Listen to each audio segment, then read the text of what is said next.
హిందూ దేవతామూర్తులను, సంప్రదాయాలను, నమ్మకాలను అపహాస్యం చేయడానికి మాత్రమే రూపొందించిన నాటకం అది. అసభ్యకరమైన భాష.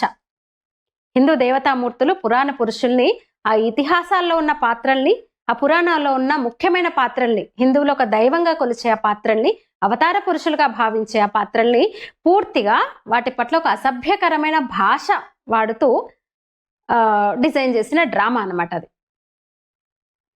అంటే ఒక ప్రగతిశీల రంగస్థల ముసుగులో హిందూ మతం మీద ఒక బహిరంగ దూషణ అన్నమాట. దానికి ప్రభుత్వం ఆమోదం తెలిపింది. కేరళ విద్యాశాఖకు చెందిన న్యాయ నిర్ణేతలు దానికి ఫస్ట్ ప్రైజ్ ఇచ్చారు. ఇప్పుడు రాష్ట్ర స్థాయిలో దీన్ని ప్రదర్శించబోతున్నారనమాట.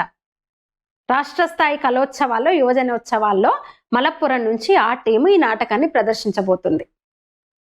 దీనిపై సహజంగానే అక్కడున్న హిందూ సంఘాలు ఆగ్రహం వ్యక్తం చేస్తూ వస్తున్నాయి. ప్రభుత్వం ఆధ్వర్యంలో జరిగే కార్యక్రమంలో పూర్తి హిందూ వ్యతిరేక ప్రచారం ఏంటిది అని ప్రశ్నిస్తున్నారు, నిరసన వ్యక్తం చేస్తున్నారు. అసలు ఒక మతాన్ని ఎందుకు కావాలని ఇంత అపహాస్యం చేయడము అని ప్రశ్నిస్తున్నారు వాళ్ళు.